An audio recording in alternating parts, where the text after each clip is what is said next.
श्रीमद्भगवद्गीता अथ प्रथमोऽध्यायः।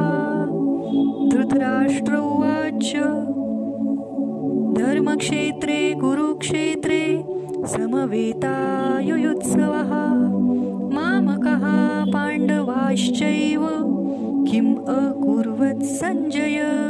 धृतराष्ट्र बोले, हे संजय, धर्मभूमि कुरुक्षेत्र में एकत्रित युद्ध की इच्छा वाले मेरे और पांडु के पुत्रों ने क्या किया। संजय उवाच दृष्ट्वा तो पांडवानीकं व्यूढं दुर्योधनस्तदा आचार्यम् उपसंगम्य राजा वचनम् अब्रवीत्। संजय बोले, उस समय राजा दुर्योधन में व्यूह रचना युक्त पांडवों की सेना को देखा और द्रोणाचार्य के पास जाकर यह वचन कहा।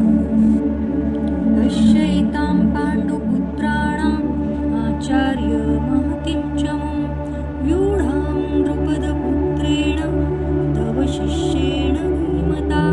हे आचार्य, आपके बुद्धिमान शिष्य द्रुपद पुत्र धृष्टद्युम्न द्वारा व्यूहाकार खड़ी की हुई पांडुपुत्रों की इस बड़ी भारी सेना को देखिए।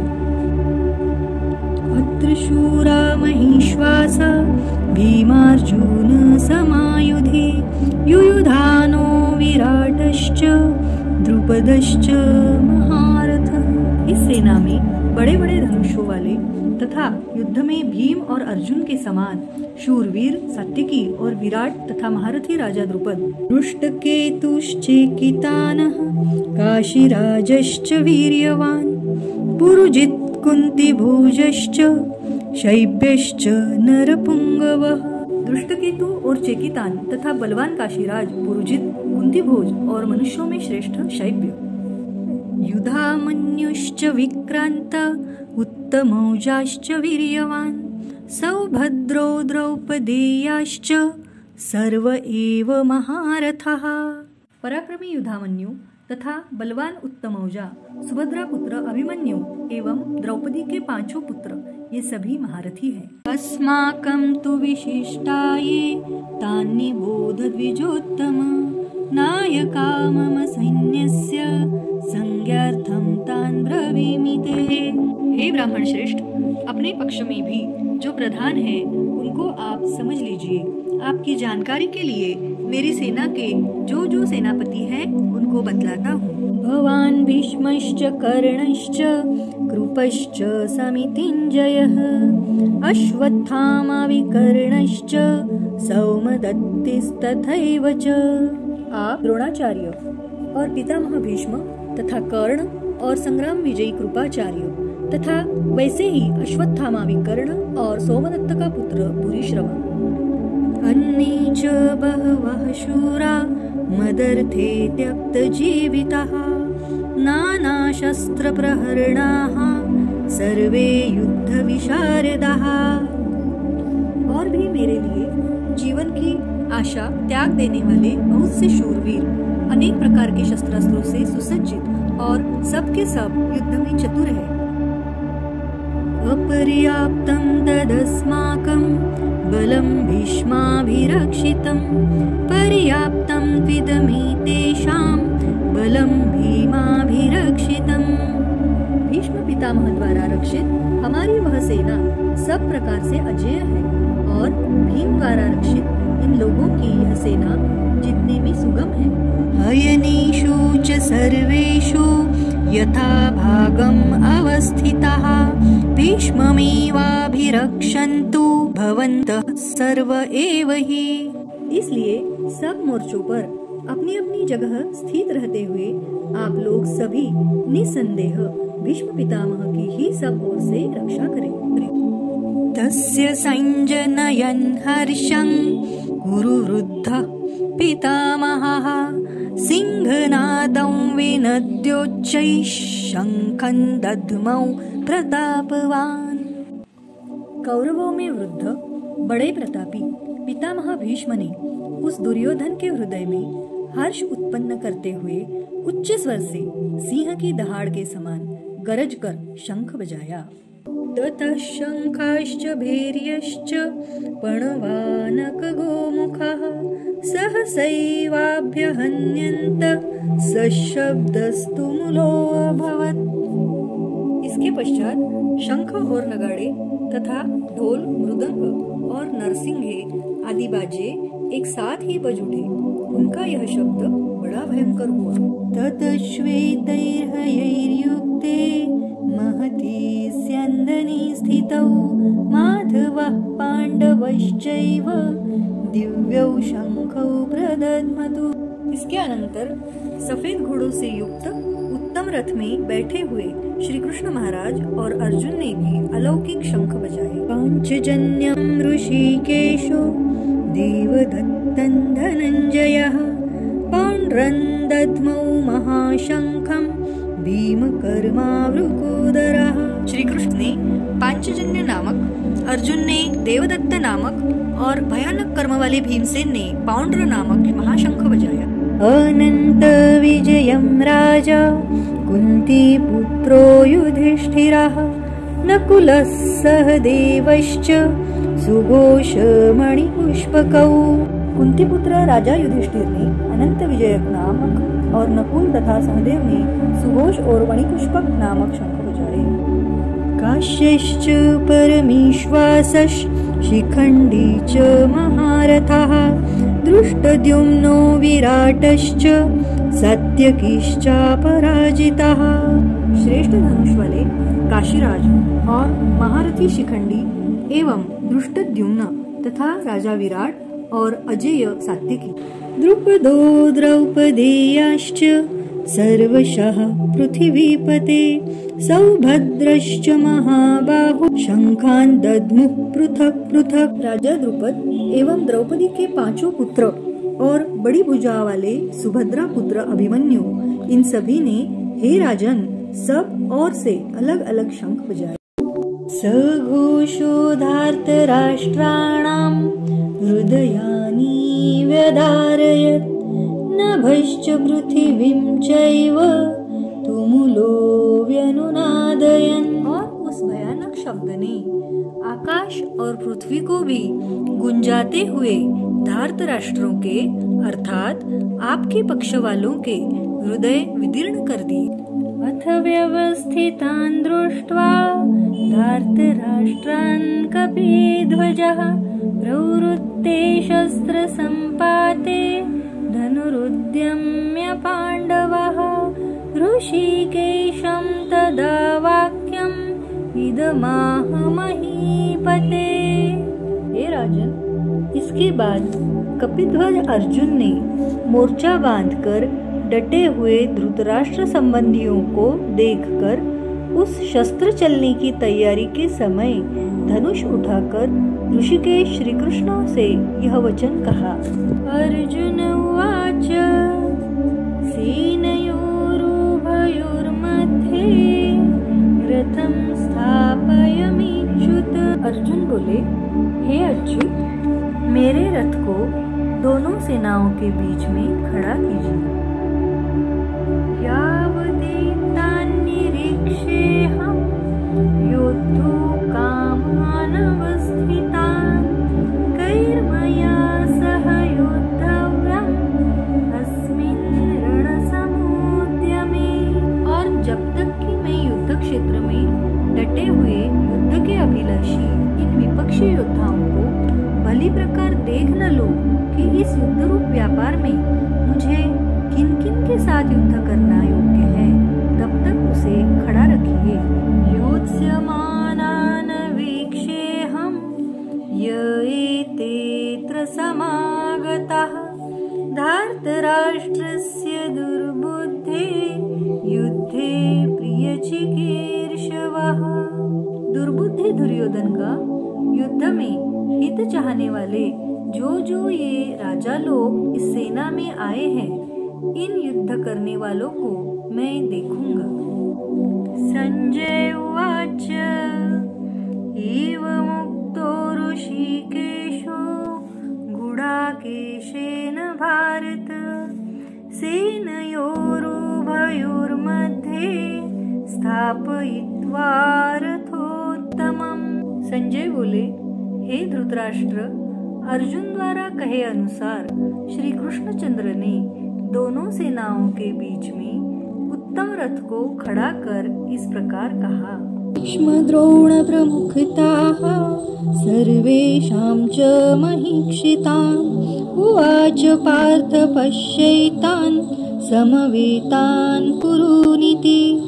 भीष्म और द्रोणाचार्य के सामने तथा संपूर्ण राजाओं के सामने उत्तम रथ को खड़ा कर श्री कृष्ण ने कहा कि हे पार्थ, युद्ध के लिए जुटे हुए इन कौरवों को देख। तत्रापश्यत् स्थितान् पार्थः पितॄनथ पितामहान् आचार्यान् मातुलान् भ्रातॄन् पुत्रान् पौत्रान् सखींस्तथा।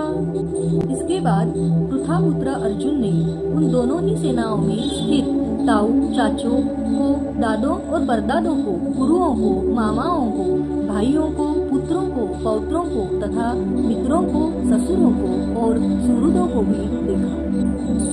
श्वशुरान् सुहृदश्चैव सेनयोरुभयोरपि तान् समीक्ष्य स कौन्तेयः सर्वान् बन्धून् अवस्थितान् कृपया पर्याविष्टो विषिदन्नैदं ब्रवीत्।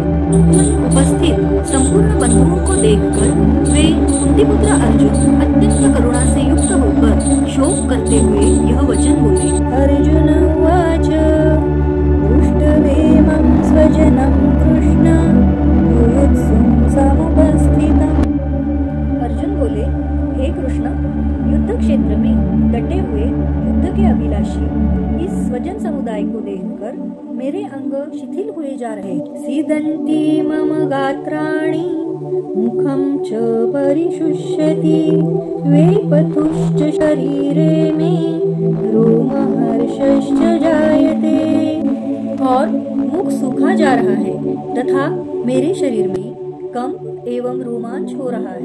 गांडीवं स्रंसते हस्तात् त्वक्चैव परिदह्यते न च शक्नोम्यवस्थातुं भ्रमतीव च मे मनः। हाथ से गांडीव धनुष गिर रहा है और त्वचा भी बहुत जल रही है तथा मेरा मन भ्रमित सा हो रहा है, इसलिए मैं खड़ा रहने को भी समर्थ नहीं। निमित्तानि च पश्यामि विपरीतानि केशव न च श्रेयो अनुपश्यामि हत्वा स्वजनमाहवे। हे केशव, मैं लक्षणों को भी विपरीत ही देख रहा हूँ तथा युद्ध में स्वजन समुदाय को मारकर कल्याण भी नहीं देखता। न कांक्षे विजयं कृष्ण न च राज्यं सुखानि च किं नो राज्येन गोविन्द किं भोगैर्जीवितेन वा। हे कृष्ण, मैं न तो विजय चाहता हूँ और न राज्य तथा सुखों को ही। हे गोविंद, हमें ऐसे राज्य से क्या प्रयोजन है अथवा ऐसे भोगों से और जीवन से भी क्या लाभ है। येषामर्थे कांक्षितं नो राज्यं भोगः सुखानि च तहिमेव स्थिता युद्धे प्राणान् त्यक्त्वा धनानि च। हमें जिनके लिए राज्य, भोग और सुखादि अभिष्ट है, वे ही ये सब धन और जीवन की आशा को त्याग कर युद्ध में खड़े हैं। आचार्याः पितरः पुत्रास्तथैव च पितामहः मातुलः श्वशुरः पौत्रः शालाः सम्बन्धिनस्तथा। गुरुजन, ताऊ, चाचे, लड़के और उसी प्रकार दादे, मामे, ससुर, पौत्र, साले तथा और भी संबंधी लोग हैं। एतान्न हन्तुमिच्छामि घ्नतोऽपि मधुसूदन अपि त्रैलोक्यराज्यस्य हेतोः किं नु मयि कृते। हे मधुसूदन, मुझे मारने पर भी अथवा तीनों लोगों के राज्य के लिए भी मैं इन सबको मारना नहीं चाहता, फिर पृथ्वी के लिए तो कहना ही क्या है। निहत्य धार्तराष्ट्रान्नः का प्रीतिः स्यात् जनार्दन पापमेवाश्रयेदस्मान् हत्वैतानाततायिनः। हे जनार्दन, धृतराष्ट्र के पुत्रों को मारकर हमें क्या प्रसन्नता होगी? इन आतताइयों को मारकर तो हमें पाप ही लगेगा। तस्मान्नार्हा वयं हन्तुं धार्तराष्ट्रान् स्वबान्धवान् स्वजनं हि कथं हत्वा सुखिनः स्याम माधव। अतएव हे माधव, अपने ही बांधव धृतराष्ट्र के पुत्रों को मारने के लिए हम योग्य नहीं हैं, क्योंकि अपने ही कुटुंब को मारकर हम कैसे सुखी होंगे? यद्यप्येतेन पश्यन्ति लोभोपहत चेतसः कुलक्षय कृतं दोषं मित्रद्रोहे च पातकम्। यद्यपि लोभ से भ्रष्टचित्त हुए ये लोग कुल के नाश से उत्पन्न दोष को और मित्रों से विरोध करने में पाप को नहीं देखते। कथं न ज्ञेयमस्माभिः पापादस्मान् निवर्तितुं कुलक्षय कृतं दोषं प्रपश्यद्भिर्जनार्दन।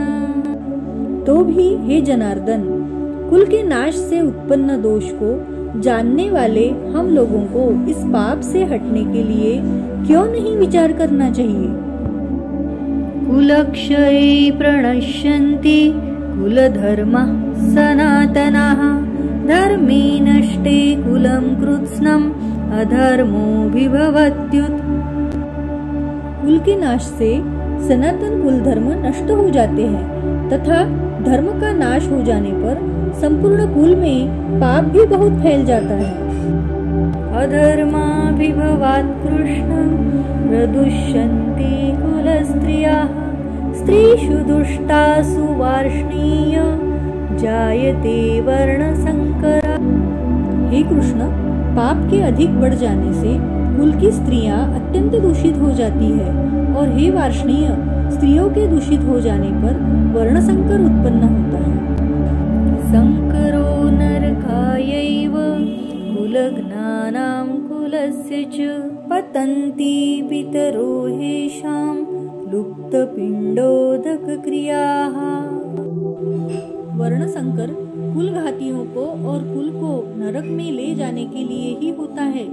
लुप्त हुई पिंड और जल की क्रिया वाले अर्थात श्राद्ध और तर्पण से वंचित इनके पितर लोग भी अधोगति को प्राप्त होते हैं। दोषैरेतैः कुलघ्नानां वर्णसंकरकारकैः उत्साद्यन्ते जातिधर्मः कुलधर्माश्च शाश्वतः। इन वर्णसंकर कारक दोषों से कुल घातियों के सनातन कुल धर्म और जाति धर्म नष्ट हो जाते हैं। उत्सन्न कुलधर्माणां मनुष्याणां जनार्दन नरके अनियतं वासो भवतीत्य अनुशुश्रुम। हे जनार्दन, जिनका कुल धर्म नष्ट हो गया है ऐसे मनुष्यों का अनिश्चित काल तक नरक में वास होता है, ऐसा हम सुनते आए हैं। अहो बत महत् पापं कर्तुं व्यवसिता वयं यद्राज्य सुखलोभेन हन्तुं स्वजनमुद्यतः।